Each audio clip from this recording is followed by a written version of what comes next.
कभी कभी ना आगे बढ़ने का सबसे अच्छा तरीका होता है जाने देना। तो आज हम इसी पावरफुल साइकोलॉजिकल आइडिया के बारे में बात करने वाले हैं और जानेंगे कि जाने देने में असल में कितनी बड़ी ताकत छिपी हो सकती है। नेवर गिव अप, ये एक ऐसी बात है जो हम सबने बचपन से सुनी है ना? हमारे समाज में, कहानियों में, हर जगह सफलता का बस यही एक मंत्र सिखाया जाता है, हमेशा डटे रहो, कभी हार मत मानो।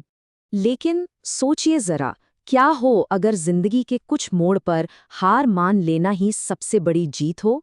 हाँ, सुनने में थोड़ा अजीब लग सकता है, पर आज हम इसी सोच की गहराई में उतरेंगे। चलिए इस पूरी बात को ना एक मिसाल से समझते हैं।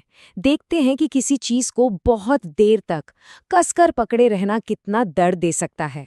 कल्पना कीजिए कि किसी ने एक रस्सी को पूरी ताकत से पकड़ रखा है, बस एक सिंपल सी रस्सी। पर ये कोई मामूली रस्सी नहीं है। इसको पकड़े रहने में ना बहुत दर्द हो रहा है, हाथ जल रहे हैं, शायद खून भी निकल रहा है। हर एक पल सिर्फ और सिर्फ तकलीफ का एहसास हो रहा है। तो यहाँ एक बहुत ज़रूरी सवाल उठता है, ये जो तकलीफ है इसकी असली वजह क्या है? क्या ये दर्द उस रस्सी से आ रहा है? और मज़े की बात यह है कि दर्द रस्सी में नहीं है। नहीं, दर्द तो उस पकड़ में है, उस जिद में है जिससे उसे थाम रखा है। जिस पल वो हाथ खुलेंगे, दर्द भी गायब। तो फिर सवाल ये है कि भाई अगर पकड़े रहने में इतनी तकलीफ है तो लोग छोड़ते क्यों नहीं? इसके पीछे ना एक बड़ा गहरा साइकोलॉजिकल रीज़न है। साइकोलॉजी कहती है कि इसके पीछे एक बहुत बहुत पावरफुल वजह है, एक ऐसी वजह जो शायद हम सोचते भी नहीं है। देखिए, अक्सर हम खुद को ये यकीन दिलाते हैं कि हम किसी रिश्ते को या किसी सिचुएशन को इसलिए नहीं छोड़ रहे क्योंकि वो बहुत स्पेशल है, उसे बदला नहीं जा सकता। पर असल वजह कुछ और ही होती है, एक गहरा डर। इस बात का डर कि अगर वो चीज़ चली गई तो पीछे सिर्फ खालीपन और अकेलापन रह जाएगा।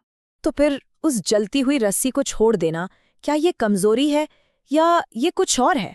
सोचिए जरा, शायद असली कमजोरी तो उस जलती हुई रस्सी को पकड़े रहना ही है, जानबूझकर खुद को दर्द देते रहना, ये जानते हुए भी कि इसे रोकने की ताकत हमारे ही पास है। और असली ताकत वो तो उस हाथ को खोलने के करेज में है, उस रस्सी को जाने देने की हिम्मत में है, ताकि वो दर्द हमेशा के लिए खत्म हो जाए। ये खुद को बचाने का सबसे बड़ा, सबसे हिम्मती कदम है। तो जब कोई हिम्मत करके उस रस्सी को छोड़ देता है, तब क्या होता है? क्या सच में पीछे सिर्फ खालीपन रह जाता है? नहीं, बिल्कुल भी नहीं। ये एक सोचने वाली बात है ना? अगर किसी के हाथ पुरानी दर्दनाक चीजों से भरे हुए हैं, तो वो उन नए और खूबसूरत तोहफों को कैसे थामेगा जो जिंदगी उसे देना चाहती है? तो सबसे जरूरी बात ये समझनी है कि जाने देना कोई अंत नहीं है, ये खत्म होना नहीं है, बल्कि कुछ नया बनाना है, अपनी जिंदगी में किसी बेहतर चीज के लिए जगह बनाना है। तो आगे का रास्ता क्या है? इसे ना 3 आसान स्टेप्स में समझ सकते हैं। पहला, भरोसा करना कि कुछ बेहतर इंतजार कर रहा है। दूसरा, जाने देना। और तीसरा, उस बेहतर को अपनाने के लिए तैयार रहना। तो आज की इस पूरी बातचीत के बाद एक सवाल खुद से पूछने वाला है, जिंदगी में ऐसी कौन सी दर्दनाक पकड़ है जिसे छोड़ा जा सकता है ताकि किसी नए और बेहतर तोहफे के लिए जगह बन सके?